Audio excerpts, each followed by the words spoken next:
Let's all stand together and turn your Bibles to a very famous verse to many churches and many Christians in 1 Corinthians chapter 15, verse number 58. Nung ako po ay nananalangin at sabi ko, Panginoon, ano kaya ang mensahe na gusto mong ipahatid sa pamamagitan ko sa inyong mga anak?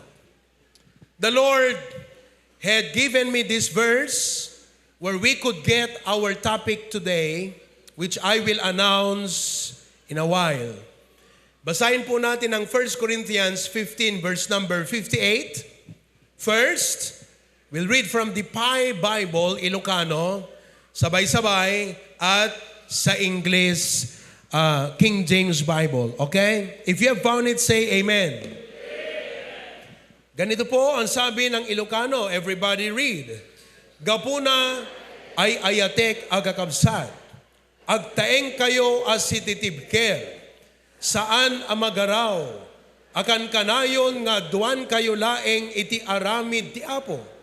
Nga ammuyo at ti aramid yo at danto kapapayan na iti Apo. Let's read from the English. Everybody go. Therefore, my beloved brethren, be ye steadfast, unmovable, always abounding in the work of the Lord, for as much as ye know that your labor is not in vain in the Lord. Manalangin tayo. Heavenly Father, we come to you with thanksgiving and praise. Salamat na kahit meron kaming mga members na naapektuhan, like our members who are living in Casilian, which we will be extending some little help tomorrow. May mga kapatid po na kinailangan ng manpower to help clean their house, and we try to send some of our people to go and help our members clean their house, because as a church, we want to come out from the storm strong, not only as individuals, but as a church of the living God. Help us to become resilient people, resilient churches, Panginoon. And I pray that you will bless our message this morning to challenge and edify, encourage everyone. I know that there is still some after effect of the storm, and I pray for our frontliners like the governor. Our president came here in Ilocos yesterday, and I pray that you will bless the help that was extended from the national government to Ilocos, Norte, Sur, Cagayan, La Union, and even Abra. That you will bless our frontliners, dear God. This is a time to set aside political colors, but this is a time to render quality and excellent service to our people, especially to those in need. Kaya Panginoon, tulungan mong lahat na makabangon.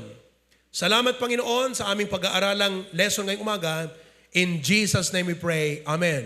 Pwede na po tayong umupo mga kapatid. Okay? Meron po akong gustong tanungin sa inyo.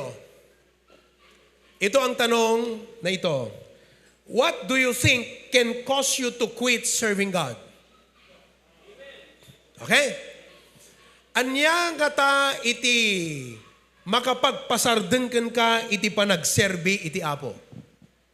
Can you think? Come on, think for a while. Think. Mag-isip.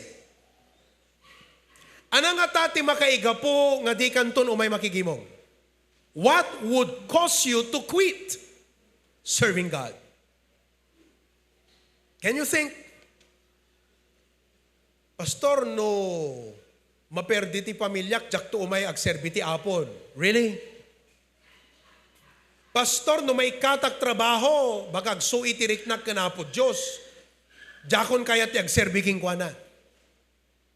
Pastor, no alam ni Apo Diyos di kiti anak ko, jak siguro makaya, Pastor. Baka isunton ti ka po na nga jak agserbi. Think for a while. What do you think can cause you to quit from serving God? It's very important to think about it. Alam niyo po, magandang pag-usapan yung, here are the reasons to serve God. Pero let's also think realistically. Ano ng mga bagay na posibleng makadiscourage sa'yo na hindi ka na magpatuloy o mawalan ka ng gana na maglingkod sa Diyos? Kahit hindi po kayo sumasagot, sa totoo lang. Sa totoo lang, kung magpakatotoo tayo, marami ang sa atin ay hindi na naglilingkod ng masigasig at matapat sa Panginoon for some reasons. I want you to think of that for a while. I'll give you a moment to reflect. Bakit, kapatid? Ano ang mga rason na ito? Are you there? Nandyan ka na? Iisip nyo na? Hello? Now, what I'm going to talk to about or teach you this morning is how to be a resilient Christian. How to be a resilient Christian. Ano pong ibig sabihin ng resilient? Resilience is the ability to bounce back. Meron tayong kapatid sa Pasukin na sunugan ng bahay. Nawala yung kanilang source of income. Sapagkat pati bodega, sunog. Natipok amin ti puor kakabsat. But they are still faithfully serving God. That's what you call resilient. Hamo kaya nga i-discourage ti Kristiyano nga resilient. Just like Job. Uray maawan ti pagsapsapulan na kahit mawala ang kanyang pinagkakakitaan, kahit mamatay ang kanyang mga anak, kahit siya'y talikuran ng asawa, mga kapatid, hindi siya babagsak sapagkat siya ay resilient. And as your pastor, it is my prayer that this church could be able to raise and train resilient believers who will keep showing up, who will keep bouncing back, who will keep serving God in spite of the calamities and distractions that could come their way. They will still persist. Resilient believers. Hindi ho yung konting problema, pinaapektuhan po tayo. Hindi ko sinasabi na dapat maging manhid tayo. Dahil kahit anong mangyari, tao pa rin tayo. Sabihin mo sa katabi mo, alam mo, tao pa rin ako. Nasasaktan, nalulungkot, nanghihina, at nai-stress. Sabi mo sa katabi mo, tao pa rin ako. Pero alam niyo po, ang ating pong pag-uusapan ngayon ay hindi yung pagiging tao lang ako, kundi yung tao ka lang. Ikaw, ako, tao lang ako. Tao, pero Kristiyano ako. And as a Christian, I have been made and created in Christ Jesus to become resilient in life. Ngayon po, ang ating lesson ay divided into episodes. May part 2 pang next Sunday po yan. Pag-aaralan natin sa linggo, the 7 keys to become a resilient Christian. Today, we are going to talk about the characteristics of a resilient Christian. Tignan natin kung ano ang mga katangian ng isang resilient na Kristiyano. Doon sa ating binasa na verse, may dalawang salita na nagtutukoy sa ating topic na resilience. Ano po yon? steadfast and unmovable. Nung kami po ay naglilibot, ewan ko kung si Kirk o si Catherine ang nagsabi, sabi niya, Dad, tignan mo natumba na lahat pero nakatayo yung niyog. Have you observed that the coconut tree is one of the most resilient trees? Kaya pag ikaw ay nalubog sa tubig na yung bahay mo, may coconut tree sa tabi, doon ka kumapit. Sigurado ka doon sapagkat ang coconut tree resilient. Napakalakas na hangin, nagraragasang tubig, pero mananatiling matibay at magbubunga. Ganun po dapat tayong mga Kristiyano. Let's see this morning of the characteristics of a resilient Christian. Number 1, a resilient Christian is joyful in spite of trials and adversities.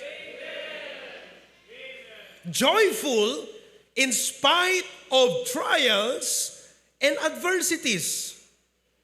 Sa 2 Corinthians chapter 8, ang sabi po doon, we do you to wit of the grace of God bestowed on the churches of Macedonia, how that in a great trial of affliction, matinding pagsubok, anong sabi ng Bible? The abundance of their joy.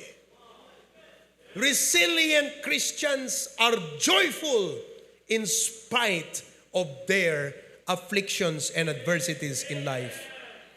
Habakkuk chapter 3, verses 17 to 19. Although the fig tree shall not blossom, neither shall fruit be in the vine. Tignan niyo po ha. Ayaw nang magbunga yung mga pananim mo ha. The labor of the olive shall fail. Wala ka nang makukuhang oil sa oliba. And the field shall yield no meat. Abe, El Nino. Wala nang tumutubo na pananim. The flock shall be cut off. Agpisti dagiti manok. Agpisti dagiti baboy. Han na dumakkel dagiti buryas. And there shall be no earth. Nakaranas na ba kayo ng ganong kalamidad sa buhay?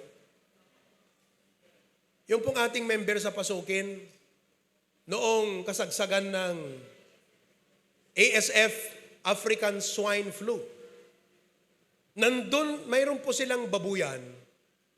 Andun ang lahat ng kanilang kapital at yung kanilang magiging profit. Andun lahat sa baboy. Nagkaroon ng ASF, mga kapatid. Tinamahaan po yung kanilang mga baboy ng ASF. So no choice to submit and subject to the government law, pinatay ang lahat ng baboy. Na kuryente, pinatay lahat yun. Akalain mo, your capital is gone, your profit is gone. Anong gagawin mo? If you are resilient, hindi ka papaapekto ron. Makakaapekto sa pamumuhay mo, pero hindi papaapekto ang pananampalataya mo. Yan ang ibig sabihin ng resilient.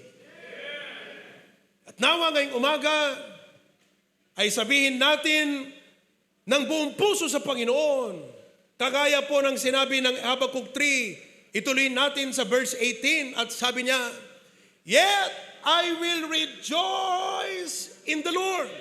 I will joy in the God of my salvation. Panginoon, pag dumating ang oras na kami mabankrupt, masirang mga pananim, ngayon pa lang hindi pa nangyayari, nais ko nang sabihin sa iyo, Panginoon, by your grace, Panginoon, mawala man ito, ay sasabihin ko sa iyo, kayo ang nagbigay, ikaw din ang kumuha, purihin ka pa rin, Panginoon. Hindi ako paaapektuhan.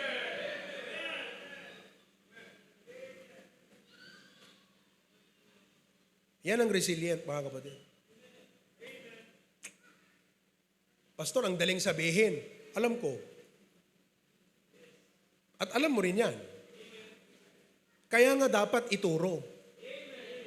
Kasi kung madaling sabihin, mahirap matutunan. Pero by the grace of God, pwede. Nakaka-bless po yung Kristiyano na kahit ano pa ang nangyari sa kanyang pamilya, kahit ano pang nangyari sa kanyang trabaho, pananim, wala na siyang makuhang isda sa dagat, mga kapatid, pero nandyan pa rin na nagpapatuloy na nasa church at sumasamba sa Panginoon. That's a resilient Christian.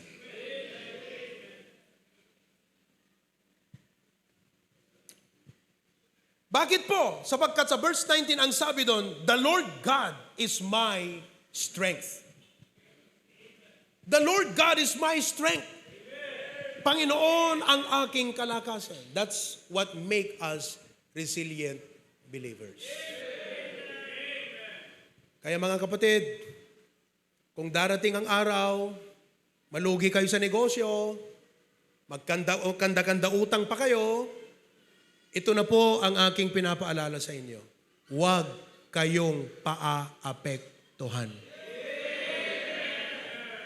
Paano? Bumalik ka sa linggo. Pag-uusapan natin. Paano? Huwag kang paapektuhan. You will be joyful in spite of trials. Number 2. A resilient Christian is serving in spite of perils, obstacles, and suffering. A resilient Christian is serving in spite of perils and obstacles and sufferings. Pastor, hindi mo alam ang aking pinagdadaanan. Oo, hindi ko alam. Pero ito ang alam ko, huwag kang paapektuhan. Dito po sa 2 Corinthians 11, makikita natin ang halimbawa ni Apostol Pablo. Sabi niya, are they minister of Christ? I speak as a fool. I am more. In labors, more abundant. Kung sinasabi mong pagod ka, mas pagod ako. Yun ang sabi niya. In stripes, above measure. Kasi po, pinapalo siya eh. Pinaparusahan siya ng gobyerno. Yung dapat 10 na palo, ginagawang 15. In prison, more frequent. In deaths, muntikan na akong mamatay, 24. Of the Jews, 5 times received I 40 stripes. 25. Thrice was I beaten with rods. Pinalo siya ng bakal. Once was I stoned. Pinagbabato. Thrice I suffered shipwreck. A night and a day I have been in the deep. Aba, pag ganyan ang sinasapit mo sa paglilingkod mo sa Panginoon, magko-question ka eh. Panginoon, nag-alay ako ng buhay sa'yo, tapos ganito ang masasapit ko, Panginoon. Ganon tayo eh. Kaya hindi tayo resilient. Kaya madali tayo ma-discourage. Kaya madali tayo mag-quit. Kaya nga tinanong ko kanina, what can cause you to quit serving God? What can cause you to lose your fire and dedication to serve God? But look at Paul, verse 26. In journeyings often, in perils of water, in perils of robbers. Pag ako bumubiyahe, sabi niya, hindi ko alam, nananakawan ako. By my own countrymen, ang sakit. Kadugo ko sila ang nagtitake advantage sa akin.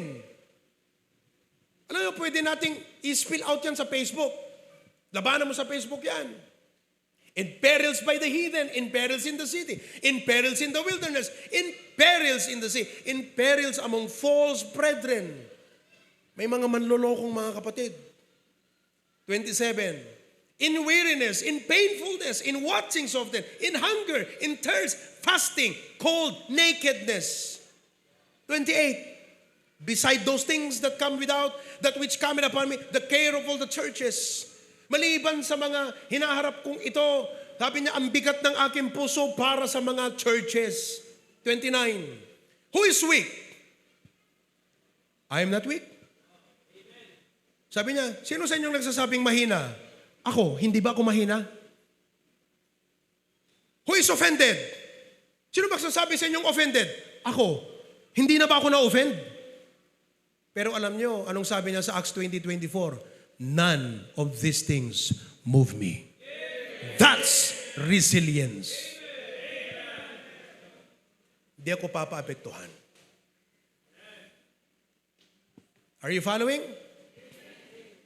So a resilient Christian is serving in spite of perils, obstacles, and sufferings. Number 3, a resilient Christian gets up in spite of his falls. A resilient Christian gets up, bumabangon, in spite of his falls. Kabila ng mga pagbagsak niya. Alam niyo po, makinig ha, ang pagbagsak dito na tinutukoy, meron pong 2 verse sa Bible patungkol sa pagbagsak ng buhay. Una, dito sa Proverbs 24:16. Ang sabi ng Proverbs 24:16, for a just man falleth what? Ayon. And then what? Riseth up, but the wicked shall? Ayon. Ito pong pagbagsak na ito ay hindi po pagbagsak sa kasalanan. Kasi po ang nakalagay, the just man falleth. Ibig pong sabihin, this is not falling in sin, but a collapse as a result of calamity or adversity. This is the righteous man. He is not necessarily sinless. Ang just, hindi po yung walang nakakagawang kasalanan. Ang ibig pong sabihin ng just, lumalakad siya sa kalooban ng Diyos. Sino po rito sa inyo ang lumalakad sa kalooban ng Diyos? Kahit daw yung matuwid, yung matapat, na sumusunod sa kalooban ng Diyos, bumabagsak, hindi po sa kasalanan, kundi yung kanyang kabuhayan, bumabagsak. This is when bad things happen to good people. Even good people will suffer bad things. Nagtatides ka, nagbibigay ka, nalugi pa rin ang negosyo mo. Yun. Panginoon, akala ko ba, pag faithful ako sa'yo, pagpapalain mo ako. Ang aking interpretasyon, na hindi mo hahayaang malugi ang aking negosyo. Pero tignan niyo po ang sabi ng Bible, the just man falleth. Pati daw ho yung taong matuwid na gumagawa ng tama, na matapat sa Diyos ay pwedeng bumagsak ang pangkabuhayan niya. Bad things happen to good people. Parang si Joseph. Mabuti namang tao yang si Joseph eh. Joseph sa Bible ha. Mabuting tao yun, si Joseph sa Bible. Ngayon, dinala siya sa Ehipto. Bad thing happened to a good person. Naging alipin ni Potifar. Tapos, sa kanyang paninindigan, na hindi magpadala sa tukso ng nagbibighani sa kanya na si Mrs. Potifar, matuwid po siya, just man. He ran away from temptation. Hindi po niya sinabi, tukso, layuan mo ako. Hindi po siya ganoon. Siya po yung klase ng mananampalataya na, tukso, dyan ka lang, aalis na ako. Siyang lumalayo sa tukso, hindi yung tukso ang lalayo. Ba't mo kasi sasabing, tukso, layuan mo ako? Ikaw ang lumayo. Kasi ang tukso hindi lalayo, lumalapit kaya nga tukso eh. Nakakita ka ng tuksong lumalayo, walang lumalayong tukso. Hindi na tukso yun. Ikaw lumayo. Kaya ang ginawa ni Joseph, lumayo. Anong nangyari sa kanya? Sa kabila ng gumawa siya ng tama, anong nangyari?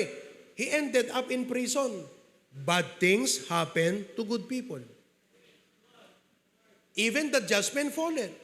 Ito po paalala sa inyo. Kung ikaw ay matapat, huwag mong kukwestiyonin ang Diyos kung dumating ang pag-collapse ng buhay mo. Kasi talagang nangyayari. Sabi ng Bible, the just man falleth 7 times. Pero, ang ating pinag-uusapan, resilience. Kung, mga kapatid, matindi ang pagbagsak mo, ito sabihin ko sa'yo, mas dramatic yung pagbangon mo. Yan ang resilient. Ipakita mo sa mundo na tumatawa sa pagbagsak mo kung gaano ka-dramatic ang pagbangon mo dahil sa Panginoon. Ano ang ginawa ng Diyos kay Joseph? Totoo. Dinala po siya sa Ehipto. Naging alipin ni Potiphar. Pero anong sabi ng Bible? The Lord was with Joseph and he was a prosperous man. At the end, siya po ay naging pangalawang pinakamataas na posisyon sa buong Ehipto. Anong ibig sabihin nun? Yes, the righteous man falleth 7 times, but riseth up again. And always, when the just man, every time he falls, pag bumangon yan, it's always better all the time. Nung nawalan po si Job, ibinalik ng Panginoon doble.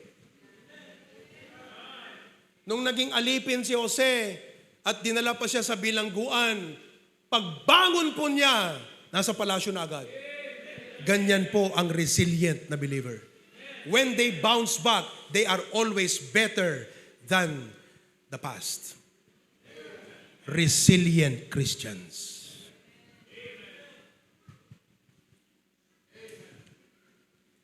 So, you cannot keep a good man down. Sabi mo sa katabi mo, you cannot keep a good man down. Never. Uray anat aramidem nga mangipabagsak ti tao nga nasaya at ti imatang ti Diyos, hindi mo kayang ipabagsak yan. Kasi kahit bumagsak yan, pagbangon yan, mas sasamang loob mo. Kasi the Lord will prosper him. You can never keep a good man down. Resilient. Amen po ba? Amen. Ito, ang pangalawa na verse natin dyan, Micah 7:8. Micah chapter 7, verse number 8. Ang sabi po dito, rejoice not against me, O mine enemy. When I fall, I shall arise. When I sit in darkness, the Lord shall be a light unto me. Kung yung una, tungkol sa buhay ng isang matuwid na tao, Kristiyanong matapat, na lumalakad sa kalooban ng Panginoon, ito naman po ay dahil sa kanyang kasalanan bumagsak. Kasi po ang book of Micah speaks of a backslidden nation. They forsook God. They neglected God. At sila'y bumagsak.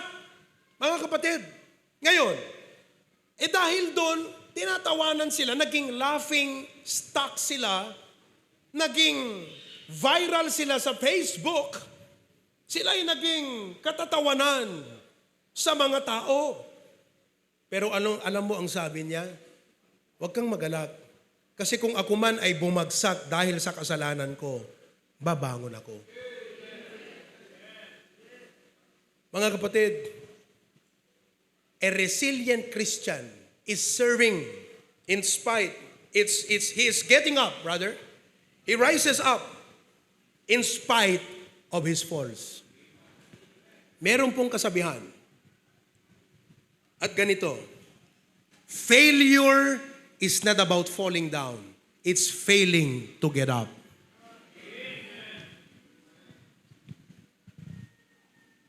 Tignan nyo maigi yan. Failure is not falling down. It is failure. But ultimately, failure is failing to get up. Kung bumagsak ka at hindi ka bumangon, yun ang failure. Pero kahit ilang beses ka pa bumagsak, pero kada bagsak mo, bumabangon ka, hindi ka failure. Ang tawag doon, resilient. You cannot keep a good man down. Kaya mga kapatid, kung halimbawa ikaw man ay bumagsak dahil sa mga kasalanang ginawa mo, bumagsak ka sa buhay mo, bumangon ka. Bumangon ka. Because our God is a restoring God. Yun ngang sinabi ng Panginoon, anak na yon, tinakwil ang magulang, umalis, the prodigal son, pagbalik, andun ang tatay, nag-aantay, nag-aabang. Bumalik yung anak. Kaya bawat isa sa atin ay pwedeng maging resilient sapagkat the love of God will keep us. There are times the Lord may allow you to fall. There are times the Lord may allow you to collapse. There are times that the Lord may allow you to have bankruptcy in your life.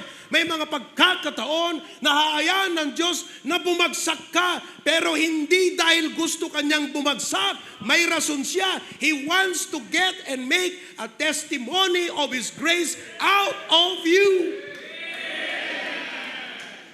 And remember what the Bible says, nothing can separate me from the love of God. Dahil sa pag-ibig ng ating Diyos, na hindi tayo kailanman mahihiwalay dyan sa kanyang pag-ibig. Yan ang magiging rason kung bakit kaya pa nating bumangon. There is a God who loves me. I do not know what we will suffer in the coming years. Pero huwag kang paapektuhan. When you fall, you have to get up. Sabi mo sa katabi mo, get up.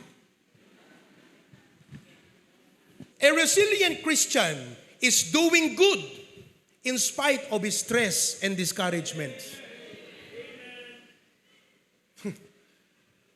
Pambihira, ano? A resilient Christian is doing good in spite of his stress and discouragement. Galatians chapter 6 verses 9 and 10.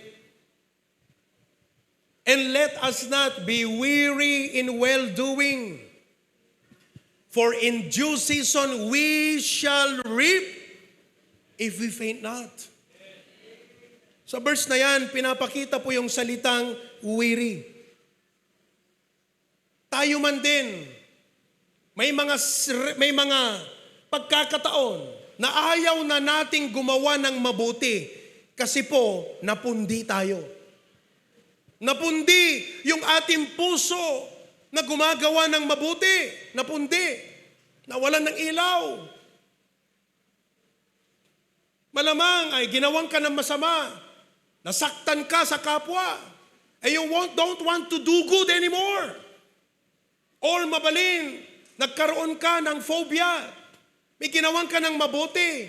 Yung ginawa mo ng mabuti, siya pa ang naging dahilan ng pagbagsak mo. Siya pa yung isuna pa iti mangimam mamagking kaita. Ti kalpasan, nga tinulungam, inaramit mo tinasayaat, nalipatan na aming nga naimbag, tayo na may nga kamalim, isun kakabsat, tinabati di panunot na. Kat kunam ti sarilim, nakakapagod, gumawa ng mabuti, bahala na kayo sa buhay nyo, ako na rin ang bahala sa buhay ko. Ay, sabi ng Panginoon, hindi, huwag kang ganyan. Kasi Kristiyano ka. At dahil Kristiyano ka, gagawa ka pa rin ng mabuti. Kahit ilan pa ang gagawa sa iyo ng masama, gagawa ka pa rin ng mabuti. Bakit? Sabi ng Panginoon, my grace is sufficient. Hello? Nitong nakaraan, nakita ko yung post ni Pastor BMA doon sa Facebook. Meron siyang pinost na isang article, devotion, napakaganda. Sabi niya, alam mo, ang parang takbo ng kanyang article, sabi niya, alam mo, pag gumawa ka ng mabuti, may mga tao, they take advantage of you. Pag mabuti kang tao, may mga nagtitake advantage sa'yo. Naniniwala ba kayo doon? Ako, naniniwala ako doon eh. Oh, pag mabuti kang tao, may mga nagtitake advantage talaga sa'yo. Pag tumutulong ka, may magtitake advantage sa'yo. Kaya sabi niya doon sa article, kahit pagkaminsan, may mga nagtitake advantage ng kabutihan mo, gumawa ka pa rin ng mabuti. Bakit? Sapagkat kung sino man ang taong yan na nagtitake advantage sa kabutihan mo, bahala na siyang sumagot sa Diyos. Basta ikaw, ang pananagutan mo, gumawa ka ng mabuti.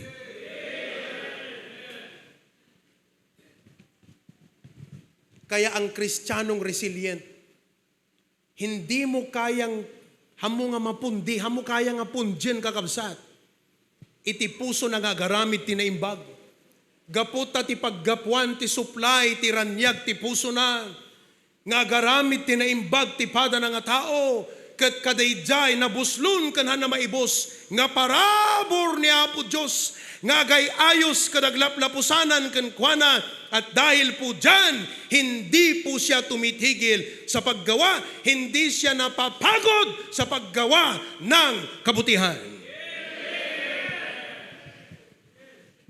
That's a resilient Christian. Ikaw ba yung Kristiyano na ayaw mo nang gumawa ng mabuti? Ayaw mo nang tumulong? Ayaw mo nang mag-care sa ibang tao sapagkat nakaranas ka ng mga sitwasyon na parang tinitake advantage ka lang. Or sabihin na lang natin, huwag lang dyan sa bagay na yan. Nakakapagod na rin gumawa ng mabuti. Let this message be for you. Amen. Because you're a Christian, because Christ is in you, because the Spirit of God lives in you, because you are entitled of an account in heaven ng pangalan, Bank of Heaven, called Grace, puno ang bangko mo ron ng biyaya ng Panginoon. At dahil po dyan, nais kitang hamunin ngayong umaga, huwag kang tumigil sa paggawa ng mabuti. Gumawa ka lang ng gumawa ng mabuti. Mag-isip ka ng mag-isip ng magandang mabuting gagawin mo. Just do good. Paskor, pambira, hindi mo alam kung gaano kasakit ang ginagawa niya. Kristiyano ka ba? Opo, gawin mo ang tama. Do good to them which despitefully use you. If thine enemy hunger, feed him. Kung nagutom, yung umaaway sa'yo sa Facebook, pakainin mo. If he thirsts, give him drink. Pag nauuhaw, inumin mo yan. Buksan mo ang ref mo. Sabi mo sa kanya, kalaban, para sa'yo ang tubig na to. That's a Christian. He is resilient. He keeps doing good. And he never grows weary. Kahit ang daming stress, kahit ang daming discouragement, kaya ang sabi ng verse number 10 sa Galatians 6, let us therefore, as we have therefore opportunity, let us do good unto all men, especially unto them who are of the household of faith. Kung minsan, ang hirap gawan ng mabuti ang kapatid. Kasi may mga pagkakataon na kapatid mo na, tatakwil ka pa. Pero anong sabi ng Bible, gawan mo pa rin ng mabuti. Alam niyo po, kung may mga members po na umaalis ng HBBC, hindi ko pinapanalangin na ipanis sila ng Panginoon. Ang panalangin ko, Lord, bless them. I had to learn that. Masakit eh. If you're a pastor and people leave the church, it's painful. Because you love God's people. They've been given under your stewardship. Binigay ng Panginoon yan para alagaan mo. Na ako pa ang may kasalanan pag hindi ka lumago. Totoo yun. Bakit? Pag hindi ka lumago, kasalanan mo ba? Ang una dyan, kasalanan ko. Anong pakialam mo kung halimbawa ikaw ay manok? Hindi ka lumaki. Kasalanan mo bang manok? Hindi. Kasalanan kong nag-aalaga sa'yo. Tapos gaganunin ka ng member. Masakit, di ba? Pero the Lord taught me that when I pray, hindi ko makalimutan yung preaching ni Pastor June one time. Hindi ko personally narinig yun, ha? Wala ako nun, nung pre-needs niya yan. Pero ang title, God Bless You. Sino sa inyo nakapakinig ng preaching na yon? Tumatak sa akin yun eh. Tito Dino, naalala mo yon? God bless you. Kahit sinong tao ang sabihin mo, God bless you. Kanya lang, yung blessing, bahala na sa Diyos kung ano ang blessing na ibibigay niya dyan. Kaya kung yung umaaway sa'yo, sagutin mo sa kanya, God bless you. Kung may tumitira sa'yo sa Facebook, ang isagot mo, God bless you. Huwag ka nang magpaliwanag. Yun lang ang isagot mo. Pag inaaway ka ng kapitbahay mo, God bless you, ha? Bahala ang Diyos paano niya i-bless. It's up to God. Basta sabihin mo lang, God bless you. Hindi ko makalimutan yun. Pakibigay mo nga ulit, please, yung outline na yun at subukan ko ngang i-preach sa Sunday. May message siya na yun eh. Hindi ko narinig yun, pero nakwento niya lang. Sabi ko, ang ganda ng preaching na. Hindi ko nakalimutan, tumatak sa isip ko yun. Kahit sinong tao sabihin mo, God bless you. Kung ang kailangan mo para i-bless ka ng Panginoon, punishment, hindi ipapunish ka ng Panginoon para ma-bless ka. Kasi ang sabi ko sa'yo, God bless you eh. Are you following? Kaya mga kapatid, kahit ano pa ang ginawa mo sa Kristiyano, sinaktan mo na yan, stress yan, ang daming problema niyan, ang daming pangangailangan yan, hindi po yan titigil sa paggawa ng kabutihan sapagkat buhay ang biyaya ng Panginoon sa kanyang puso. A resilient Christian is doing good in spite of his stress and discouragement. Ngayong linggong ito, mag-isip po kayo ng magandang, mabuting gawin sa inyong mga kapit-bahay. Amen po ba? Let's be resilient Christians. What is a resilient Christian? Number 1, is joyful in spite of trials. Is serving in spite of perils, obstacle, and suffering. Gets up in spite of his faults. Is doing good in spite of his stress and discouragement. Nalangin tayo nga sabihin mo, Panginoon, help me to be a resilient Christian. Every head be bowed, every eye be closed. Manalangin po tayo. Dalangin po tayo. Talk to God right now and say, God, help me to be a resilient Christian. Help me to be a kind of person who will never get tired doing good. Even when people will hurt me, I will still keep doing good. I will still do the right thing. Lord, kung halimbawa man bumagsak ang aking pangkabuhayan, Lord, I will rise up. I will get up. Lord, help me to serve you in spite of the many sufferings of life. Tatapog sagsagaba kami, ng Apo, agserbi kam latagan ka. Apo, sikatirag-ok, tibautan, ti ado, nga panubok, ti ado, nga sorrows, grief, ti ado, nga saksakit, ti nakam, ti biyag ko, Apo, sikatirag-o, sikatibiyag, sika, Apo, ti regta, ti pusok, Apo. And because of that, I will still show up. I will bounce back. I will rise up. And thank you for the assurance that when I rise up, the latter will be better than the former.